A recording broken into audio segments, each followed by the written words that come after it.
కుసుమాలు.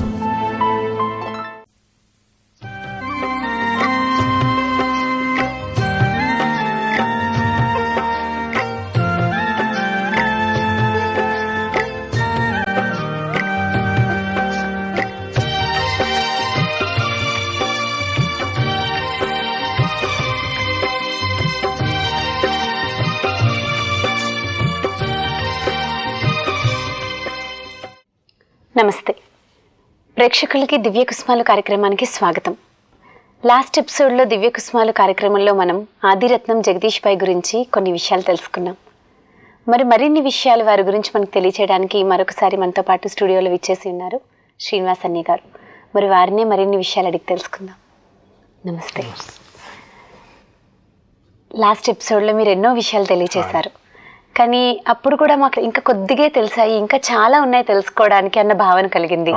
మరి ఈ ఎపిసోడ్లో కూడా వారి గురించి మరిన్ని విషయాలు మీరు మాకు తెలియజేస్తారని కోరుకుంటున్నాం. తప్పకుండా. అయితే ముందుగా లాస్ట్ ఎపిసోడ్లో కూడా మీ నుంచే స్టార్ట్ చేసాం, ఇప్పుడు కూడా మీ నుంచే స్టార్ట్ చేద్దాం అనుకుంటున్నాం.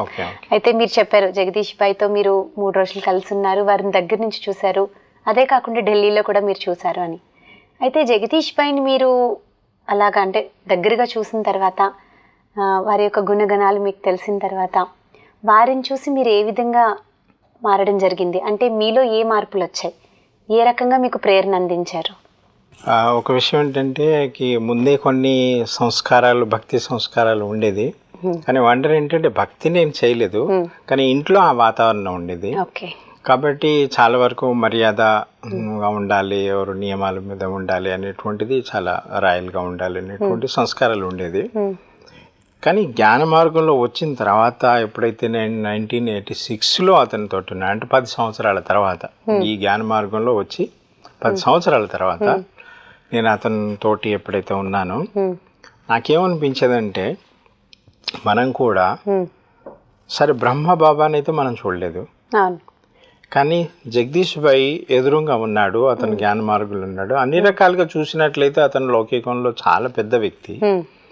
కాబట్టి ఇతను ఇంత పర్ఫెక్ట్గా, ఇంత ప్రేమగా, ఇంత హానెస్టీగా, ఇంత మర్యాద పురుషోత్తముడుగా తో నడుస్తున్నప్పుడు మనం ఎందుకు నడవకూడదు? అయితే చిన్న వాళ్ళకి ప్రేమ, పెద్దవాళ్ళకి మర్యాద అనేటువంటిది బాబా చెప్తుంటాడు కదా. సో అందుకని నాకు కూడా ఏమనిపించింది అనంటే, మనం చిన్న వాళ్ళని ఒక్కొక్కసారి డిస్రిగార్డ్ చేస్తాం, కానీ డిస్రిగార్డ్ చేయడం వల్ల ఏమవుతుందంటే వాళ్ళ మనసులో ఉండిపోతుంది. అవును, చాలా మంది మన చిన్న వాళ్ళే కదా, వీళ్ళకి ఎందుకు రెస్పెక్ట్ ఇవ్వడం. కానీ మనం ప్రేమగా వాళ్ళకి మర్యాద ఇచ్చినట్లయితే జీవితాంతం గుర్తుంటుంది. ఏ మాదిరి అయితే నాకు గుర్తుండిపోయిందో అదే మాదిరిగా వేరే వాళ్ళకు కూడా ఉంటుంది. కాబట్టి నాదొకటి చాలా నచ్చింది అనమాట. ఇంకోటి, అతను ఎటువంటి విషయంలో కూడా, భోజనంలో కానీ, ఇంకేదన్నా పండుకునే రూమ్ విషయంలో కానీ, ఇంకేదైనా ఎటువంటి డిమాండ్స్ అనేటువంటిది ఉండకపోయేది. ఏ సమయం ఎలాగ ఉంటే అలాగా. ఒక విషయం నాకు గుర్తొచ్చింది, ప్రాక్టికల్ విషయం. ఒక అన్నయ్య అతను తోడుగానే ఉండి సేవలు చేసేది ఢిల్లీలో. అతని తర్వాత శాంతివన్లో కూడా ఉన్నాడు. అప్పుడు అతను స్వయంగా వినిపించినటువంటి విషయం ఇది. ఒకసారి ఏమైందంటే, బ్రహ్మబాబా అన్నాడు, ఇవి జగదీష్ పుస్తకం ఒకటి ప్రింట్ చేయించేది ఉంది, అది అయిందా? లేదు, కాలేదు బాబా. అయితే తొందరగా పుస్తకం తయారు చేయండి. అది వీళ్ళు ఎక్కడ మంచిగా ప్రింట్ అవుతుంది, ఎక్కడ తక్కువ ధరలో ప్రింట్ చేస్తారు అని వీళ్ళు ప్రయత్నం చేస్తున్నారు. ఢిల్లీ నుండి కొంత దూరం వెళ్ళాలి, ఫరీదాబాద్ అని చెప్పి ఢిల్లీకి బయట అనమాట. అక్కడికి ఆ అన్నయ్య తోటి వెళ్ళారు, ప్రింటింగ్ ప్రెస్కి వెళ్ళారు, అన్ని పనులు చూసుకున్నారు. రాత్రి అయిపోయింది. ఆ రాత్రి అక్కడ నుండి రావాలంటే వెహికల్స్ లేవు. ఈ మాదిరినైతే కాదు కదా, అది ఎన్ని సంవత్సరాలు అప్పట్లో. అప్పుడు ఆలోచించారు, ఇప్పుడు ఏం చేయాలి? ఒకటేమో ఆకలి అవుతున్నది, పండుకోవడానికి లేదు, తినడానికి లేదు. వారికి ఒక బ్రదర్ది వాళ్ళకి కొంచెం ఐడియా ఉండే, ఫలానా ఏరియాలో ఉంటాడు అనేటువంటి పక్కా లేకుండే. అయినా సరే అతని పేరు తీసుకొని ఆ ఏరియాలోకి వెళ్ళి వెతికారు. రాత్రిపూట పాపం వాళ్ళు పండుకొని ఉన్నారు. ఇతను ముందే ఏమన్నాడంటే, భోజనం అడగొద్దు, ఆకలి అవుతుందంటే లేదు, ఆకలి కావట్లేదు అని చెప్పి వారిని ఎందుకు ఇబ్బంది పెట్టాలి? వాళ్ళు అసలే పండుకొని ఉన్నారు, కేవలం పండుకోవడానికి దొరికితే చాలు, పొద్దున మళ్ళీ చుప్చాపుగా వెళ్ళొచ్చు. కానీ వాళ్ళు ఎలాగ వదిలిపెడతారు? సో మీరు ఎప్పుడు వచ్చారు, ఏంటిది ఇది అంటే తెలుసుకున్నారు. లేదు మీరు ఉండండి, మేము భోజనం తయారు చేస్తాం. రోటీ సబ్జీ వాళ్ళు తయారు చేశారు, వాళ్ళకి ఇచ్చారు. మళ్ళీ రాత్రి పండుకునేటప్పుడు అతనితో ఏమంటాడంటే జగదీష్ భాయ్, పొద్దున్న లేచిన తర్వాత చుప్చాపుగా వెళ్ళిపోతాం, టిఫిన్ కానీ టీ కానీ అటువంటిది ఏం తాగదు. వాళ్ళు అడిగినా సరే మేము తాగద్దు అని చెప్పేసారు. అంటే వారిని ఎందుకు మనం కష్టపెట్టాలి? సో అయినా సరే వాళ్ళైతే వదిలిపెట్టారు కదా, అలా చేసి వచ్చేసారు. ఇలాంటి మైండ్ అని మాట్లాడుతుంది. ఒకసారి ఏమైందనంటే, అంటే అలాగే ఎన్నిసార్లు అయిందో తెలియదు, కానీ ఏ అన్నయ్య అయితే నాకు చెప్పినాడో అతన్ని చెప్తున్నాను. అక్కడ స్టేషన్లో దిగిన తర్వాత అన్నయ్యని కారులో తీసుకొని వచ్చారు. వచ్చిన తర్వాత చూడండి, అతను ఢిల్లీ నుండి వచ్చాడు కాబట్టి అతను కూడా ఆకలి అవుతుంది కదా. కానీ అతను ఏమన్నాడంటే డ్రైవర్ అన్నయ్య తోటి, ఇప్పుడు భోజనం టైం అయింది, మీకు ఆకలి అవుతుంటది కాబట్టి మీరు భోజనం చేసి రండి, అప్పటి వరకు నేను ఉంటాను. జగదీష్ భాయ్ ఒక వ్యక్తి నీ ఆ బండిలో కూర్చోబెట్టి ఎవరైనా భోజనానికి వెళ్తారా? వెళ్ళరు. ఇతను అంటాడు నువ్వు భోజనం చేసి వస్తేనే మనం మౌంట్ అప్పుకి వెళ్దాం. అతను అంటాడు వయసాలు లేని వెళ్ళని వదిలిపెట్టి, లేకుంటే వేరే వాళ్ళు చూసేమంటారు. అంత పెద్ద గొప్ప వ్యక్తిని కార్లో కూర్చోబెట్టి అతనే ఉంటాడంటే నాకు ఆకలి కావట్లేదు, నేను భోజనం చేయను, కానీ మీరు చేసి రండి, మీకు ఆకలి అవుతున్నది, టైం అయిపోయింది. ఆఖరి అతను ఎలాగన్నాడంటే మీరు భోజనం చేయండి, నేను పైకి వెళ్ళను. ఆ సమయంలో అతను భోజనం చేసి పాపం తొందరగా వచ్చి జగదీష్ భాయ్ని పైకి తీసుకెళ్ళాడు. అంటే చూడండి వేరే వాళ్ళ గురించి ఎంత ఆలోచిస్తాడో. రెండోది జగదీష్ భాయ్ టైం ఇస్తాడు, ఎందుకంటే ఎంతో మంది కలవాలని ఉంటారు, ఎన్నో ప్రశ్నలు ఉంటాయి. సో టైం ఇచ్చాడు అనుకోండి, సమయానికి రాకపోతే ఏమంటాడంటే బయట ఇంకెవరన్నా ఉన్నారా, ఉన్నారు అని అంటే వాళ్ళకి తర్వాత టైం ఇచ్చారు, అయినా సరే కొంతమంది ముందే వచ్చి కూర్చుంటారు కదా, సో వారిని ముందు పంపించేసేయండి. అయితే జగదీష్ భాయ్ వారికి ఏం చదువు చెప్పేదంటే మనకు సమయానికి కూడా విలువ ఉండాలి, సమయానికి విలువ ఇవ్వనటువంటి వ్యక్తి ముందుకు వెళ్ళలేడు అని ఈ మాదిరిగా ప్రేమగా చెప్పారమ్మా. ఒకసారి అలాగే చెప్పిన తర్వాత ఎంత బుద్ధిలో ఉండిపోతుంది. ఇంకప్పటి నుంచి సమయానికి వెళ్ళడం అలవాటు అయిపోతుంది కూడా. అద్భుతం. ఇలాంటి ఎన్నో అనుభవాలు వారిలో ఉన్నాయి కాబట్టి ఈరోజు మనం వారిని ఆదర్శంగా తీసుకుంటున్నాం. ఓకే, అయితే నేను విన్నంత వరకు జగదీష్ భాయ్ కేవలం భారతదేశంలోనే కాదు, మొత్తం ప్రపంచం అంతా ఎన్నో రకాల సేవలు అందించారు అని. అతను యాక్చువల్లీ అతని యొక్క అంటే పొజిషన్ బ్రహ్మకుమారిస్ తరపున చీఫ్ స్పోక్స్ మ్యాన్ అని చెప్పి అంటుంటారు, ముఖ్య ప్రవక్త. సో కాబట్టి అక్కడ బయట పెద్ద పెద్ద విఐపీస్ని వెళ్ళి కలవడం కానీ, అక్కడ ఉన్నటువంటి స్థానిక టీచర్స్ ఎవరైతే ఉన్నారో బ్రాంచ్లో వారు తీసుకెళ్ళడం, సేవలు చేయించడంతో వారికి ఏ వ్యక్తి అయితే సైంటిస్ట్ అయితే సైంటిస్ట్, ఇంజనీర్ అయితే ఇంజనీర్, ఆ మాదిరిగా అతను జ్ఞానం వాళ్ళకి చెప్పేది. కాబట్టి వాళ్ళకి తొందరగా వాళ్ళకు ఇంప్రెషన్ అయ్యేదన్నమాట, అర్థమైపోయేది చాలా సహజంగా చాలా మంచిగా చెప్పినటువంటి వ్యక్తి అని చెప్పి. ఇంకోటి ఏంటంటే అతను ఇచ్చినటువంటి ప్రేరణ ఎలాగుంటుంది అని అంటే, అది నిజంగా మరి అతనికి కనిపిస్తుందో ఏమో కానీ ఏదైనా సరే చెప్పినట్లయితే అది నెరవేరుతుంది అనమాట, తెలిసిపోతుంది. ఎన్నో రకరకాలైనటువంటి అడ్వైస్ ఇస్తూ ఉండేది అనమాట. రష్యా కోసం ఒక హైదరాబాద్ అన్నయ్య ఢిల్లీలో ఉండేది, అంటే చదువుకునేది. అతను పిహెచ్డి చేయడానికి రష్యాలో అతనికి సీట్ దొరికింది. సీట్ దొరికిన తర్వాత ఇతను కన్ఫ్యూజ్ అవుతున్నాడు, నేను ఈ సమయంలో రష్యా ఏంటి వెళ్ళేది, ఇంకా ఎందుకు చదువుకోవాలి, చాలు కదా, ఏదైనా ఒకటి నాకు ప్రొఫెసర్ జాబ్ దొరుకుతుంది ఎందుకు అనేటువంటిది ఉన్నారనమాట, ఆలోచిస్తున్నాడు. కానీ జగదీష్ భాయ్ ఏమన్నాడంటే మీరు రష్యా వెళ్ళండి. యాక్చువల్లీ చూడండి, రష్యా వెళ్ళండి అన్న తర్వాత మాకు ఎప్పుడైతే తెలిసిందో మాకు కూడా అనిపించింది ఈ సమయంలో రష్యా ఎందుకు, ఇక్కడే ఉండి చేసుకోవచ్చు కదా. రష్యాలో అసలు భగవంతుడు అంటే వాళ్ళకి ఇష్టం లేదు, ఒప్పుకోరు. సో అటువంటి స్థానంలో వెళ్ళి ఇతను చదువుకుంటూ సేవ ఎలాగ చేస్తాడు, అది చాలా పెద్ద ప్రశ్న అనమాట. డైరెక్ట్గా మనం ఆత్మ పరమాత్మ అనేటువంటిది ఇటువంటిది ఏమి ఉంటుంది అనమాట. కానీ జగదీష్ భాయ్ ఏమన్నాడంటే మీరు వెళ్ళండి తప్పకుండా. అతను వెళ్ళిన తర్వాత అక్కడ నుండి లెటర్ రాసేది, 10 ఫీట్లది ఒకటి రూమ్ తీసుకున్నాడు. చూడండి 10 ఫీట్ అంటే 10 ఎంత ఉంటే ఇంతే కదా, చిన్నదే కదా.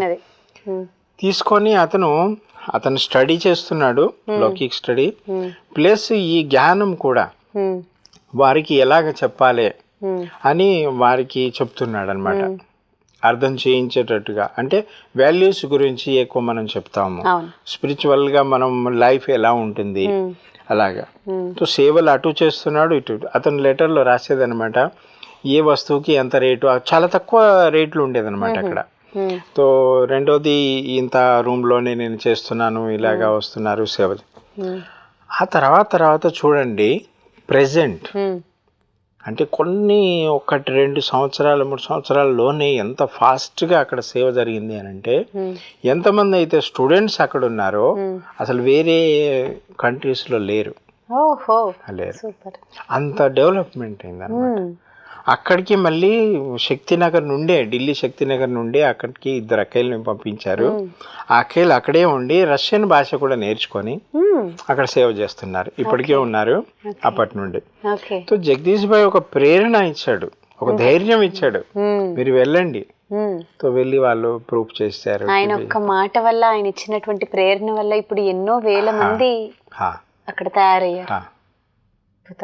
అయితే జగదీష్ భాయ్ చివరి దశలో వారి యొక్క పురుషార్థం, వారి స్టేజ్ ఎలా ఉండేది ఆ టైం?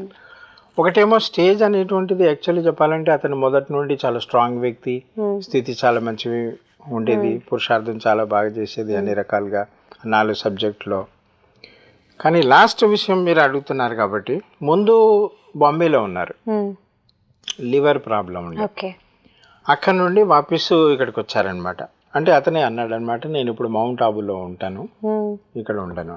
అంటే అతనికి సిగ్నల్స్ తెలుసు కదా, విషయం తెలుసు. ఇక్కడికి వచ్చిన తర్వాత ఉన్నాడు ఒక భవన్లో. కొంచెం ఇంకా శరీరం సీరియస్ కావడం వల్ల గ్లోబల్ హాస్పిటల్లో అతను ఉంచారు. గ్లోబల్ హాస్పిటల్లో ఉంచారు, ట్రీట్మెంట్ జరుగుతూ ఉన్నది. ఇక్కడ అనౌన్స్మెంట్ చేసేది ఈ జగదీష్ భాయ్ దగ్గరికి మీరు వెళ్ళకండి, ఎందుకంటే ఇన్ఫెక్షన్ కావచ్చు, ప్రాబ్లం రావచ్చు, అందుకని మీరు వెళ్ళకండి. మాకు జగదీష్ భాయ్ మాత్రం అందరినీ జ్ఞాపకం చేస్తున్నాడు అనేటువంటి. నేను కూడా ఇవన్నీ వింటూ నేను కొంచెం ఓపిక పెట్టేది, సరే పోనీలే అని. ఒకరోజు నాకేమనిపించింది అని అంటే, లేదు ఈ రోజు మాత్రం ఆగేది లేదు, వెళ్తాను. నేను వెళ్ళాను. అక్కడ ఎవరైతే తోడుగా సేవలు చేస్తున్నారో వాళ్ళు పిలిచారు, దగ్గరికి వెళ్ళాను. తో మాట్లాడాలి నాకు లేదు, మాట్లాడుతూ నేను ఊరికి దృష్టి చూస్తున్నాను. కానీ స్మైల్ ఇచ్చి అతనే 2 విషయాలు నాకు చెప్పాడు, బాగున్నారా అని హిందీలో. తో స్మైల్ ఇచ్చాడు, అర్థం చేసుకున్నాడు, ఎవరు వచ్చారు నా ముందు అని చెప్పి, బాగున్నారా అని కూడా హిందీలో అడిగాడు, ఠీక్ అని. ఆ తర్వాత నేను వచ్చేసాను. తో దానికి ఒక 2 రోజులు 3 రోజుల తర్వాతనే శరీరం పెట్టాడు. కానీ వండలు చూడండి, ఇక్కడ బాబా అవ్యక్త బాబ్దాదా మురళిలో ఏమన్నాడంటే, ఇవి ఎవరైతే 6 నెలలు టైం ఇచ్చాడు బాబా, 6 నెలల్లో 75% పాస్ అయినట్లయితే, 75% మార్క్స్ మాదిరిగా పురుషార్థం చేసినట్లయితే 25% బాబా ఫ్రీకి ఇచ్చేస్తాడు, యాడ్ చేసేస్తారు, 100%. జగదీష్ భాయ్ చూడండి, పురుషార్థం మొదలుపెట్టి 11 మేలో అది పూర్తవుతున్నది డేట్. 11 మే సాయంత్రం వరకు గ్లోబల్లోనే ఉన్నాడు, పురుషార్థం చేశాడు. ఇంతే కాకుండా సేవ సంబంధంలో కూడా ఎవరెవరినైతే పెద్ద వాళ్ళని పిలవాలో, పెద్ద ప్లాన్స్ గురించి ఎవరికి చెప్పాలో, ఏం చెప్పాలో అది చెప్పేది. కూర్చొని మీటింగ్ చేసేది. అంటే అతను పండుకొనే ఉండేది, వీళ్ళని కూర్చోబెట్టి మీటింగ్ చేసేది హాస్పిటల్లో. ఇలాగ చేయండి, అలాగ చేయండి, ఇది ఇలాగ చేస్తాం, డిస్కషన్ కూడా ఇలాగ చేస్తే ఎలాగుంటుంది, దానికి ఏం చేయాలి, ఇలాగా. సో డాక్టర్స్ అనేది, జగదీష్ భాయ్ మీ ఆరోగ్యం మంచిగా లేదు, మీరు కాస్త రెస్ట్ తీసుకోండి అంటే ఏమన్నాడో తెలుసా, నాదైతే పొట్ట ఖరాబు, దిమాగ్ ఖరాబ్ కాదు నాది మనం ఏమంటాం మెదడు నాది బాగానే ఉంది, శరీరానికి కదా నొప్పి అన్నట్టుగా. సో అలాగే సేవలు చేశాడు. 11వ తారీఖు మేలో పురుషార్థం అయితే చేశాడు గుప్తంగా, యోగం. 11 సాయంత్రం అంటాడు, నన్ను పాండవం తీసుకెళ్ళండి అని. పాండవం తీసుకెళ్ళండి అన్నప్పుడు జగదీష్ భాయ్ మీ శరీరం మంచి లేదు కదా, ఇప్పుడు తీసుకెళ్తే బాగుండదు అంటే చాలా రిక్వెస్ట్ చేశాడు. లేదు నాకు వెళ్ళాలని ఉంది, నాకు అంటే నేను రేపు వెళ్ళిపోతాను అని చెప్పి విషయం కాదు, కానీ నాకు వెళ్ళాలని ఉంది, నేను వెళ్తాను. అయినా సరే ఒప్పుకోలేదు. మీరు తీసుకెళ్తారా లేకుంటే నేను వెళ్ళనా అని చెప్పి నిల్చున్నాడు. ఏ వ్యక్తి అయితే బెడ్ మీద ఉన్నాడో ఆ వ్యక్తి ఆ సమయంలో లేచి నిల్చున్నాడు, నేను వెళ్ళిపోతాను మీరు తీసుకెళ్ళకుండా. అప్పుడు అతను అన్నాడని చెప్పి తీసుకొచ్చారు. 12వ తారీఖు సాయంత్రం శరీరం వదిలిపెట్టాడు. సో ఆ వ్యక్తికి ఎలాంటి టచింగ్స్ వచ్చేది, ఆ వ్యక్తి ఎవరు అనేటువంటిది మనం చెప్పుకోవడానికి మనం చాలా చిన్నవాళ్ళం. నిజమే. అంటే ఆ రేంజ్లో, అంటే అంత టాప్ రేంజ్లో పురుషార్థం చేశారు కాబట్టి ఆయనకి ప్రతిదీ తెలిసిపోయేది ముందే. ఇంకోటి వండర్, నేను ఈ సంవత్సరాలు చూశాను ఇక్కడ ఉండి దగ్గరగా. అసలు చూడండి, ఎవరైనా సరే ఇంటర్నేషనల్ కాన్ఫరెన్స్ జరిగింది, దేశ విదేశాల నుండి ఇంతమంది ఫారినర్స్ వస్తారు, పెద్ద పెద్ద టాప్ వాళ్ళు. యుఎన్ఓ నుండి కూడా జనరల్ సెక్రటరీస్ కూడా చాలామంది ప్రతి కాన్ఫరెన్స్లో 3-4 సార్లు కంటిన్యూగా వచ్చారు ఆ పదవిలో ఉన్న వాళ్ళు. ఇంకా మన దగ్గర నుండి రాష్ట్రపతి కానీ ప్రైమ్ మినిస్టర్స్ కానీ ఇలాంటి వాళ్ళు కూడా చాలామంది, పెద్ద పెద్ద సాధు సంతు కూడా వచ్చారు. 1987లో సాధు సంతు ప్రోగ్రాము ఫస్ట్ సారి చేశారు ఇక్కడ ఓం శాంతి భవన్లో. అది ఫస్ట్ అనుభవం వారికి.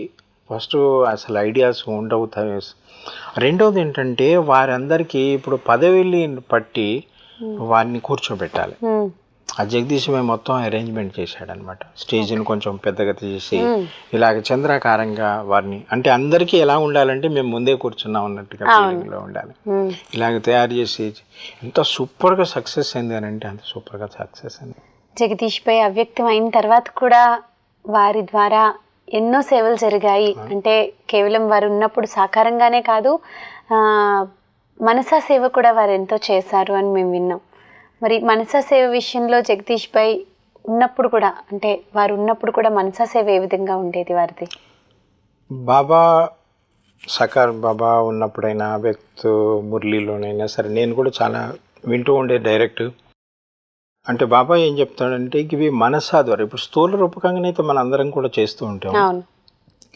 సూక్ష్మంగా చేయడం అని అంటే ఒక దగ్గర మనం యోగంలో మెడిటేషన్లో కూర్చొని మనం ఎప్పుడైతే ఆ స్థితికి వచ్చేస్తామో, ఆత్మిక స్థితిలో సంపూర్ణంగా వచ్చేస్తామో, అప్పుడు మనం ఏ దేశానికైనా సరే, ఏదైనా వ్యక్తుల కోసమైనా సరే, ఏదైనా ప్రోగ్రామ్ కోసమైనా సరే, అది మనం ఫోకస్ చేసి ఆ యొక్క వైబ్రేషన్స్ మనం పంపించవచ్చు. ఎవరైనా రోగి వ్యక్తి అయినా సరే, ఇంకేదైనా సరే, ఇలాగ మనం వారికి చేయొచ్చు అనమాట. ఢిల్లీలో ఒకసారి ప్రోగ్రాం పెట్టాలని అనుకున్నారనమాట. ఆ మైదానం పేరు నాకు గుర్తొస్తలేదు. అక్కడ స్పోర్ట్స్ జరిగేది ఉండే, వాళ్ళ ప్రోగ్రామ్ ఫైనల్ అయిపోయింది.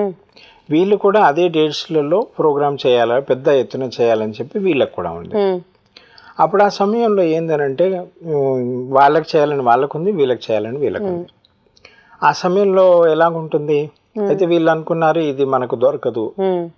జగదీష్ భాయ్ అన్నాడు నేను ఒకసారి కలిసి వస్తాను వాళ్ళందరూ యంగ్ బ్రదర్స్. తో ఇతను ఏం చేశాడంటే వెళ్ళాడు, గ్రహించాడు ఇందులో ఏ వ్యక్తి ఎలాంటి వాడు, అంటే ఇందులో లీడర్గా ఎవరు కనిపిస్తున్నారు. తో వెళ్ళి హలో మీ పేరేంటి, మీరు ఏం చేస్తుంటారు, చాలా మీరు చూడండి స్పోర్ట్స్ గురించి ఎంత ప్రయత్నం చేస్తుంటారు, చాలా నిజంగా మీరు గ్రేట్ అని మహిమ చేశాడు. ఆ తర్వాత చూడండి ప్రోగ్రామ్ మాత్రం మీదే జరిగేది ఉంది, బ్రహ్మకుమారీస్ ప్రోగ్రామ్ ఏదైతుందో అది క్యాన్సిల్ అయిపోతుంది, వాళ్ళది క్యాన్సిల్ అయిపోతుంది, మీరు చేసుకోండి, మీరు హ్యాపీగా ఉండండి. వాళ్ళు సంతోషపడ్డారు. సంతోషపడిన తర్వాత మళ్ళీ ఏమంటాడంటే మెల్లగా యుక్తిగా చూడండి వాళ్ళు అందరు దేవి మాదిరిగా, అంటే దేవతలు, ఎందుకంటే వాళ్ళు భగవంతుడిని అర్థం చేసుకున్నారు, వాళ్ళు భగవంతుడికి వాళ్ళు సమర్పిత చేసేసారు, వాళ్ళు రోజు తపస్సు చేస్తారు. కానీ ఒకటి విషయం ఏమొస్తుందనంటే మనసులో ఒకవేళ వాళ్ళకు బాధగా ఉంటే, వాళ్ళు ఏమన్నా నెగిటివ్గా ఆలోచిస్తే మీకేమన్నా కఠినం అనేటువంటి సమస్యలు ఏమన్నా రావచ్చు. నాకు అలాగ అనిపిస్తుంది, ఎందుకంటే నేను వాళ్ళ తోడే ఉంటాను కాబట్టి. కానీ చాలా యుక్తిగా ముందేమో రిలాక్స్ చేసేసాడు, 100% మీదే ప్రోగ్రామ్. అవును. తర్వాత వాళ్ళు దేవతలు తపస్సు చేస్తారు అది ఇది అనేసరికి ఆ తర్వాత వాళ్ళకి ఏమన్నా ఒక సంకల్పం కూడా వచ్చినట్లయితే మీరు సక్సెస్ కాకపోవచ్చాం. అది నాకు కొంచెం సంకల్పం నడుస్తుంది, మరి అది మీ ఇష్టం అని చెప్పిన తర్వాత వాళ్ళకు కూడా అంటే చెప్పే విధానం, నేనంటే చాలా స్ట్రైట్గా మీకు చెప్పేసాను కానీ చెప్పే విధానం ఎలాంటిదంటే వారికి హృదయంలో ఉండిపోయింది. అప్పుడు వారు అన్నారుకి లేదు ప్రోగ్రామ్ బ్రహ్మకుమారి ఇస్తే చేయండి, మేము క్యాన్సిల్ చేసుకుంటామని చెప్పి అలాగే ప్రాక్టికల్గా జరిగింది. ఈ విషయం మాకు జగదీష్ భాయ్ శరీరం వదిలిపెట్టిన తర్వాత ఎవరైతే శక్తినగర్లో ఉంటారో చక్రధారి బ్యాన్ ఆమె చెప్తుంటే నేను విన్నాను అనమాట. ఓకే, అద్భుతం. అయితే అన్నయ్య గారు మీకు హృదయపూర్వకంగా ధన్యవాదాలు. ఎందుకంటే జగదీష్ భాయ్ గురించి మాకు తెలిసింది చాలా తక్కువ. మీ ద్వారా మాకు ఈ 2 ఎపిసోడ్లో ఎన్నో విషయాలు తెలుసుకున్నాము. వారి యొక్క గుణాలు కానివ్వండి, వారి యొక్క అనుభవాలు కానివ్వండి, వారి యొక్క చివరి దశ ఇలా ఉండేది, ఈ రకంగా ఎన్నో విషయాలను తెలియజేశారు. కాబట్టి మీకు మా ప్రేక్షకుల తరపున మా తరపున మరొకసారి హృదయపూర్వకంగా ధన్యవాదాలు. ఆదిరత్నం జగదీష్ భాయ్ గురించి దివ్య కుసుమాల కార్యక్రమంలో ఎన్నో విషయాలు తెలుసుకున్నాము. మరి వారి గురించి ఎంత తెలుసుకున్నా చాలా తక్కువే. కానీ వారికి ఉన్నటువంటి అనుభవాల గురించి, గుణగణాల గురించి మనకి చాలా స్పష్టంగా తెలియచేశారు రాజయోగి బ్రహ్మకుమార్ శ్రీనివాస్ అన్నయ్య గారు. మరి ఈ విషయాల్ని ఆచరిస్తూ మనం కూడా వారిలాగే ముందుకు వెళ్ళాలని మనస్ఫూర్తిగా కోరుకుంటూ మరొక ఎపిసోడ్లో మరొక ఆదిరత్నం గురించి తెలుసుకుందాము. అప్పటి వరకు సెలవు. నమస్తే.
स्वगतं परमात्मा चरितं ओम शांति अमित शांतं आनंद सहितं ओम शांति आत्मस्वगतं परमात्मा चरितं